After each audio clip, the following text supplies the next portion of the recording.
Best digital cameras. Are you looking for the best digital cameras? In this video we will look at some of the best digital cameras on the market. Before we get started with our video, we have included links in the description, so make sure you check those out to see which one is in your budget range. Number 1. Nikon Z6 III. Nikon has been knocking it out of the park lately, and their latest enthusiast model, the Nikon Z6 III, is one of the best all-around hybrid cameras we've tested. With a unique partially stacked sensor, an excellent autofocus system, and some of the most advanced internal video recording specs of its class, this is a seriously well-rounded camera for both photography and video work. We're talking quick burst rates, minimal rolling shutter distortion, and 6K RAW recording internally. On top of that, it's well built and weather-sealed, with effective in-body image stabilization (IBIS) and a high-resolution electronic viewfinder (EVF). Of course, all that power comes with an expensive price tag.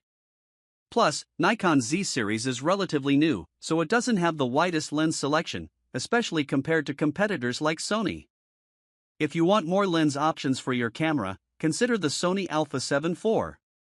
It falls behind the Nikon in a few areas, with a slower max burst rate and no 6K or RAW video support, but it has a more intuitive autofocus system and a more established lens ecosystem, with a lot more third-party options.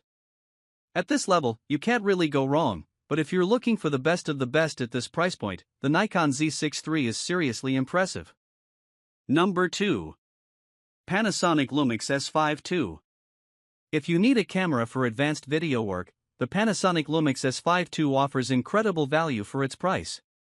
It doesn't have features like RAW video output or internal ProRes support out of the box. You'll have to get the Panasonic LUMIX S5 IIX or purchase an upgrade key at additional cost for that. However, it's still a very capable video camera at a price that's hard to pass up. Some of its features include 6K open gate recording and oversampled 4K recording at up to 60 frames per second, plus a dedicated slow and quick mode for slow motion capture. The camera also has an excellent IBIS system, and its full-frame sensor is well suited to shooting in less controlled lighting conditions. If you need those more advanced features, the Fujifilm X-H2S is a fantastic alternative with an APS-C sensor. It's a video powerhouse that supports external RAW video recording and internal Apple ProRes codecs from the jump. The stacked design of its sensor also keeps rolling shutter distortion to a minimum, which is great for sweeping action shots. That said, the X-H2S is pricier than the Panasonic and is likely overkill for most people. Lens options, on the other hand, are more readily available and more affordable for Fuji's X-mount. Number 3. Fujifilm X-T5. If you prefer the portability and generally lower price offered by a smaller sensor, consider the Fujifilm X-T5. At 40.2 megapixels, its sensor has the highest resolution of any APS-C sensor on the market, giving you stunningly detailed images and lots of leeway to crop in your photos if needed.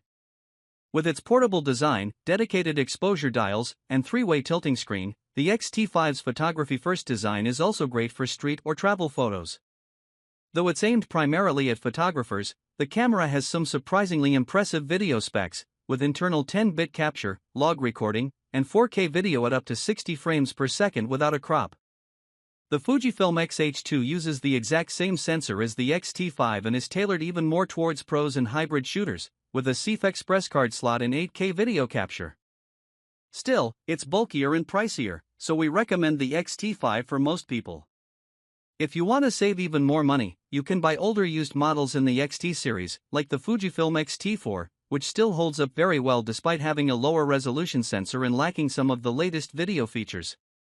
Number 4. Sony Alpha 6700. A long-awaited update to Sony's APS-C lineup, the Sony Alpha 6700 is one of the best mid-range cameras on the market. With advanced video specs that bring it up to today's standards, including 4K 120 frames per second capture, internal 10-bit 4:2:2 recording, and IBIS, it's a great choice for hybrid and video shooters. It's no slouch for photography, either, with a 26-megapixel backside illuminated APS-C sensor that captures stunning images with plenty of detail and dynamic range, along with best-in-class autofocus. That said, the camera does have some limitations. If, for example, you need raw video output, the Fujifilm X-S20 has you covered and also supports 6.2K open gate recording. 4K recording is, however, capped at 60 frames per second on the Fuji, and its autofocus system is less reliable. Sports and wildlife shooters may also prefer the slightly pricier Canon EOS R7, which has better ergonomics and faster burst shooting but a more limited lens selection. Number 5. Canon EOS R10. Canon is king when it comes to entry-level models, with a range of affordable, easy-to-use bodies at different price points. The best of these is the Canon EOS R10, which marries the familiar ergonomics and intuitive interface Canon is known for with a great APS-C sensor, some surprisingly advanced video specs, and one of the best autofocus systems you can find at this price point. The biggest drawback is that lens selection for Canon's RF mount is still quite limited, but if that isn't a deal-breaker, there's plenty to love here. Alternatives with more established lens lineups include the Fujifilm X-S10 and the Sony Alpha 6400. The Fujifilm is one of the few cameras at this price point with IBIS, which can help you get smoother handheld shots, though its autofocus is much less reliable than that of the R10. Meanwhile, the Alpha 6400 is behind the times for video features and has a less intuitive user interface and ergonomics, but there are a wide range of native and third-party E-mount lenses to choose from. Its AF holds up quite well, too, and it's a little cheaper. Number 6. Canon EOS R50. If you're on a tighter budget, the Canon EOS R50 is one of the best budget digital camera you can get, short of buying a camera secondhand. Like the Canon EOS R10, it features a simple interface and intuitive controls that are ideal for beginners, but it has a more compact body. On top of that, it has a good autofocus system, albeit a simpler version of the AF found on the R10, and good video features for the price, including 4K recording at up to 30 frames per second.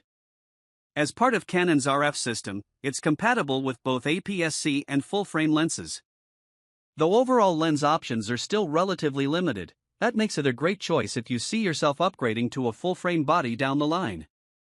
The Olympus OMD EM10 Mark IV is a good alternative if you want something even more compact. It's part of the Micro Four Thirds system, so it makes for a more portable overall kit and even includes IBIS, a rarity at this price point, but its autofocus isn't nearly as reliable. Number 7. Canon EOS Rebel T7/2000D. You could argue smartphones have replaced truly cheap interchangeable lens cameras, but the Canon EOS Rebel T7 in 2000D is the best cheap digital camera we've tested. At this price point, you won't find top-notch build quality or too many extra features. The T7 doesn't even have a flip-out touchscreen. But if you want to get a feel for photography beyond pointing your phone and tapping a screen, this camera will get you there without spending a fortune. While this is a very pared-down camera, it still features a great APS-C sensor capable of capturing excellent photos, especially when paired with a good lens. On that front, if you outgrow the kit lens, you'll have plenty of options within Canon's well-established EF/EFS ecosystem, which includes quite a few high-value lenses that won't break the bank. For a mirrorless alternative, the Canon EOS R100 is a solid, cheap option with a similarly pared-down design. There are fewer lens options, so we prefer the Rebel T7, but the R100 may be an attractive alternative if you want something more portable.